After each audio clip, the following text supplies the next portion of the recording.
सांगत नाही मराठी तर शिकायचं ना।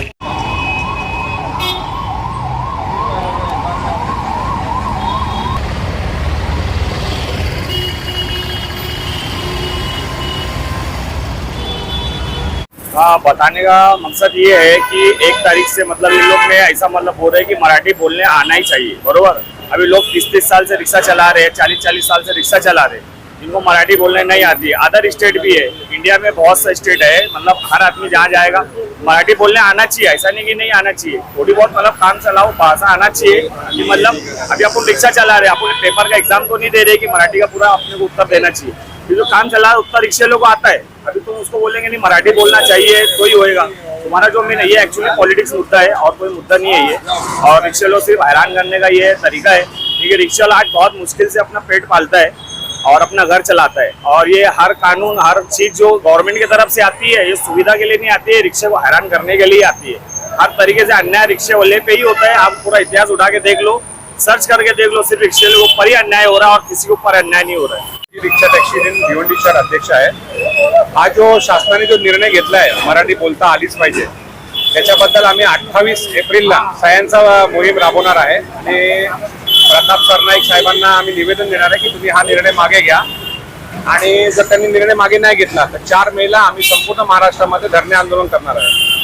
आणि पहिली गोष्ट तर महाराष्ट्र मोटर व्हेकल ऍक्ट 1989च्या कलम नंबर 4 नुसार त्याच्यामध्ये कायदा असा आहे की सामान्य बोली भाषा त्याला आली पाहिजे।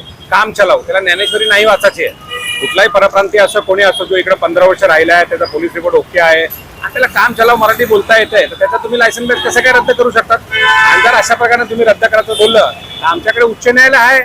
2017ला पण दिवाकर रावते साहेबांनी असा निर्णय काढला होता, त्याला आम्ही चॅलेंज केलं होतं आणि संपूर्ण महाराष्ट्राला परमिट दिले होते। पुन्हा असा हेकेकोरी जर कायदा यांनी काढला तर त्याला कोर्टातनं किंवा कायदेशीर जसे आमची संघटना ठरवेल त्याप्रमाणे उत्तर नक्कीच देण्यात येईल। नाही, मी काय बोलतो, आता महाराष्ट्रीयन जो लोक आहेत त्यांना मराठी येते। आता बाहेरचे लोक आलेले यूपी बिहार उत्तर प्रदेश त्यांना काहीच येत नाही। आता ते कुठे जाणार? त्यांच्या बालबच्चे कुठे जाणार? ते तर रोडवरती येणार सगळे लोक, आहे का नाही? आमच्यासारखे बरोबर आम्ही गाडी चालवणार, मग दुसऱ्या लोकांचं पण आपलं लक्ष द्यायला लागेल ना त्यांच्या पण, आहे का नाही? आता परिस्थितीमध्ये काही लोक बेरोजगार होणार आहे, किती लोक बेरोजगार होणार आहे, म्हणून त्यांच्यासाठी आपल्याला काही तर काही सुविधा त्यांच्यासाठी करायला लागेल। आपल्याला काय आता तुमच्यासारखे लोक आहे, काहीतरी काय करायला लागेल त्यांच्यासाठी।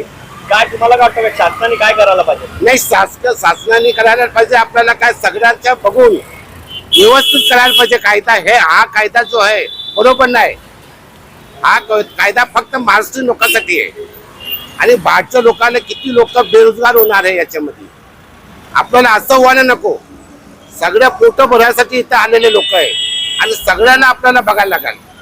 असं काहीतरी तुम्ही कायदा काढा की त्यांना टाइम द्या की एवढ्या दिवसामध्ये तुम्ही एवढं मराठी बोला, मग तुम्ही बघा। आता तुम्ही लायसन रद्द करणार, कुठे जाणार ते लोक? बरोबर आहे का नाही? कुठे जाणार ते लोक? रोडवरती येणार सगळे सगळे बायका, त्यांच्या बायका वगैरे पोरे कुठे जाणार ते लोक? का भिवंडी महाराष्ट्र सोडून जाणार जायचं काय?